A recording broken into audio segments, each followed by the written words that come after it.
living off campus. All right, guys. As an avid fan of research, I do have to tell you guys that research does support living on campus equates to a higher grade point average. However, every semester, students move off campus to houses, to apartment complexes. So let's take a look at it and find out what the pros and cons are. Okay. If you ever lived on campus, you know space and privacy is everything. Sharing a room with somebody is very difficult. You see them every time you're in the room. When you're laying in the bed, they can come in, they can have a guest. Space is tight, closet space is extremely tight on campus. So by moving off campus, you're afforded the opportunity to have your own space, your own room, your own bathroom. Of course, you have to share the common areas, the living room, the washroom, and the kitchen, but the bedroom is probably the most important space. You have your own bed, you have your own desk, you can bring a guest over if you're into that, but space is key. Fewer roommates, and that kind of depends on what type of housing you choose to pursue off campus. If you go with the traditional apartment complexes, generally you'll probably have 3 roommates. And if you go with the 4-4, 4 bedrooms, 4 bathrooms, everyone will have their own bedroom and bathroom. However, there are some options out there where it's a 4-2. Everyone has their own bedroom, but you share a bathroom. And you're only going to share with one other person, as opposed to the dorms. Depending what type of dorm you lived in, you may have to share with the whole floor or 3 or 4 people. So the whole space issue is very important, and that's something that you are afforded if you choose to live off campus. Less distractions, and that kind of depends on what type of person you are. If you're into throwing parties or house parties, having people come over for socials, cooking dinner for people, then maybe that's not the case. But if you're okay with being by yourself, you don't have to worry about issues going on within the dorms, parties downstairs, and issues like that. So it could be less distractions. And again, it depends on what type of person you are and what type of neighborhood you move into. For the animal lovers out there, most complexes nowadays allow for pets. The pet fee is pretty pricey. It's about $300 per pet. And sometimes you have to pay like a pet fee. But if you're into animals and you miss your animal, it's an excellent opportunity to actually get an animal in your life. And probably one of the most important is ample parking. Most places off campus have plenty of parking for you and your guest, as opposed to living on campus where it's a battle to get a parking space. And again, that depends on what institution you attend. Living off campus does have some negative components. And maybe negative is not the right word because it really depends on how responsible the student is. So let's talk about cost. The cost of an apartment, I've seen it range from $1,100 to $350 or so. But the cost, you have to keep that in mind because it's relative to how much you're paying when you're living on campus. If living on campus between the rent and the meal plan, if that costs a student $600 per month, then moving off campus and paying $450 is really not that bad. But you have to, buy your own food now, so all those things you have to calculate before moving off campus. I wouldn't overextend, especially if you can't afford it. Especially if you're on financial aid or student loans, I wouldn't move into a place that's too much of a cost because keep in mind, if you're taking out loans, you're borrowing this money, you have to pay it back. So it may seem cool to have a nice place to live, but when you get a little bit older and you have to pay back that loan, there's nothing cool about that. So keep that in mind and try to find a place that's pretty close to campus, but also affordable and somewhere that you feel comfortable. The commute is going to be an issue, especially if you don't have a car. I would strongly recommend moving somewhere relatively close to campus. And if you live in an area where the weather could be extremely cold, where you're going to have snow or rain or ice or whatever the case, you want to keep that in mind because you're going to have to wait for the bus stop. Wait at the bus stop, and a lot of times the buses run a little bit late, especially when the weather is not acting accordingly. So the commute is going to be an issue. The bills could be an issue also. It depends on, again, the complex that you live in. Sometimes they lump all the cost per month in one bill and you pay the complex a flat rate. Other times that's not the case. You would have to individually sign up for your electricity, your cable with the providers in your area, and you're responsible for paying each provider separately. So that could be an issue, and especially if you have roommates, that's definitely an issue because you have to collect the money from each roommate. So a lot of times they have something called individual leases, where each individual is responsible for their share. And if your roommate, for example, if they can't pay their share of the rent, then the other individuals won't be penalized at all. So that's something to keep in mind. As it pertains to the summer rent, generally the school year ranges from August until May. So if you're not in school, if you choose to go home for an internship or choose to go home with your family for the summer and you're not in school but you signed a lease, you're still responsible for paying for those summer months. So particularly June and July, you have to pay rent. You do have the option to sublease. However, you would have to find someone to sublease and you have to make sure that they're paying the rent. It is a little bit of a chore, but it'll save you money. But keep in mind, a lot of people choose to sublease their apartments during the summer, so you have some competition there. Safety is not really an issue, but when you live on campus, you have the security of knowing that the campus PD is nearby. But when you live off campus, that's not really the case. At many of the universities I worked at, you have a blue light system, and you also have campus PD patrolling the various dorms at night. So they're pretty much on top of everything. Living off campus, you really don't have that luxury, but it kind of depends on what neighborhood you live in. Is it gated? What type of people live in the apartments? Are they the locals, or does it comprise mostly of students?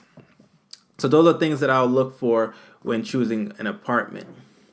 Isolation is an issue because when you move off campus, you're not really privy to what's really going on campus, especially if you're just not into the social activities.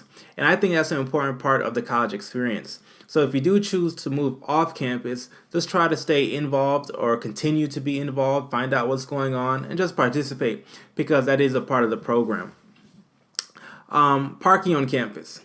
Depending on what time you have what time you have classes, parking can be an issue, especially if you choose to have later classes. If you're a morning person, then you probably won't have any issues getting parking. But at the most institutions I worked at, parking is a bear. A lot of times for faculty and for students, it's pretty difficult to find parking. So keep that in mind. As opposed to living on campus, you wake up and you can go to class. When you live off campus, you do have to commute and you have to drive and find a parking space. And finally, no university influence.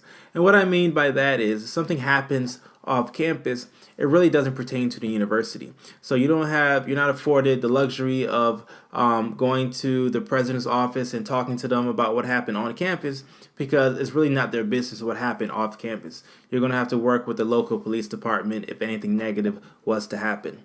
So living on campus does have its benefits, but so does living off campus.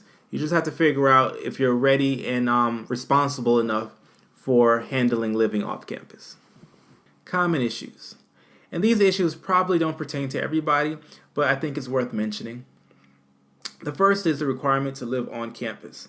If you're a freshman and a sophomore, you may be required to live on campus your first and second year. I would encourage you to do some research about your respective institution to find out what your policy is. But the rationale behind that policy is the university knows that freshmen and sophomore students and whoever, if they live on campus, generally they'll have a higher GPA than those individuals that live off campus. So that's their policy, and you have to find out what the policy is at your school before you sign a contract or a lease off campus. Next is the financial aid disbursement, and as it relates to rent. If rent is due by the 5th of every month and you don't receive your financial aid till later on in that month, how are you going to pay rent? And that's an issue because financial aid disbursement, it kind of varies on the institution. It varies on whether or not you have all your documentation in. So keep that in mind if you're relying on financial aid to pay your rent. Overage of the utilities bill. This is definitely an issue that I see every semester. If you have a 4.4 and you're allotted $150 for your utilities bill, if you go over that rate, then you're required to pay the difference. And that's an issue because a lot of times young people, they have the AC at a certain temperature. They may leave the lights on, the fan. They have the Xbox, the PlayStation, and the flat screen TVs all on at one time, and that kind of runs up the bill. So every month, especially for a lot of my students, they have an overage, and they're required to pay that overage. So keep that in mind. Roommate issues. If you live on campus and you have an issue with your roommate, you can talk to your RA or your RD. But if you live off campus, you really don't have that luxury. You would have to work it out with the individual, kind of like how an adult would handle the situation. So please keep that in mind. And also when it comes to roommates, something that we speak about in another lesson, try to pick somebody that you're compatible with. And finally, the sublease issue. Some places charge students to sublease. So if you know you're not going to be there in the summer, they may charge you $200 for someone to replace you or take over your lease. So that can cost you additional money that you probably didn't plan on spending. So these are some issues that you may have if you choose to live off campus. Just keep it in mind, and hopefully they don't apply towards you. Please keep in mind the following. Number one, don't live too far from campus. This is probably one of the biggest mistakes students make when they live off campus.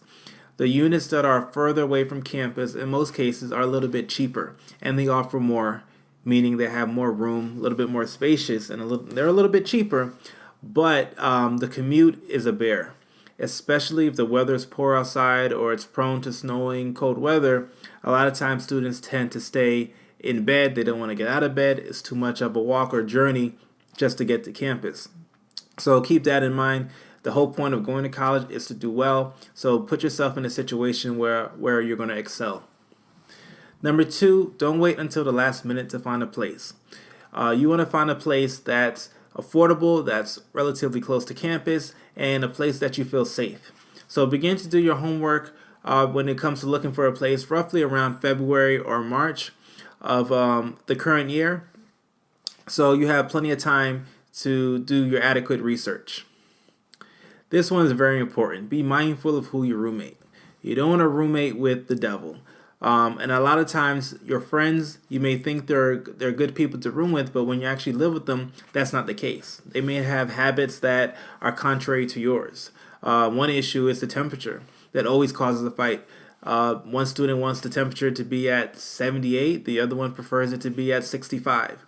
So before you decide to room with somebody, kind of figure out, where they're at in certain issues. Especially with late night, are they the party type? Do they like the temperature at a certain level? Are they the type to play music? So those are conversations that you need to have before you select a roommate. Also very important, read the reviews of the apartment complexes. In most cases, the reviews are posted online. And a lot of times they could be biased. If someone had a poor experience with a complex, they may, write a little bit aggressively about the place. But for the most part, you can get an accurate assessment. And also talk to your friends that live off campus. Have them recommend places that are affordable and nice for student living. The bus route, and again, I'm going to stress the commute. Check the bus route and the length of the commute to campus. This is one of the biggest issues that I'm seeing. A lot of students, again, they choose to live a little bit further from campus, and the bus route takes about a half hour to get to campus. So keep that in mind, especially if you have late classes and you don't have a car coming home late at night. You want to put yourself in a situation where you're going to be as safe as possible. Capitalize on the incentives to sign. In some cases, complexes, they give away iPads or they give you a month free. Do your homework, and in some cases you can negotiate to try to get a good deal from the complex. Because keep in mind, what they're trying to do is they're trying to compete with the other complexes, the neighboring complexes. So to get your business, they're willing to give some pretty cool incentives. Another one is renter's insurance, and it kind of depends on the area that you live in. Renter's insurance probably costs no more than $20 a month, and what it does, it's an insurance for if anything is stolen or anything is damaged while living in the complex, you have the right to get it replaced. So it's not too much of a cost, and depends on your financial situation, but something to keep in mind. And then finally, the individual leases. This is something that I stress. Even if you trust your roommate, I would definitely go with the individual lease. It's something that I mentioned earlier, where with the individual lease, you're responsible for only your portion of the rent and the utilities. So if your roommate can't afford to pay or they're having a rough month, they got fired from their job, they're not receiving financial aid. I hate to say it, but they would get evicted and not you. So living off campus could be an amazing experience, but make sure you do your homework, do your due diligence, and find a place that's safe, that's affordable, and that's relatively close to campus.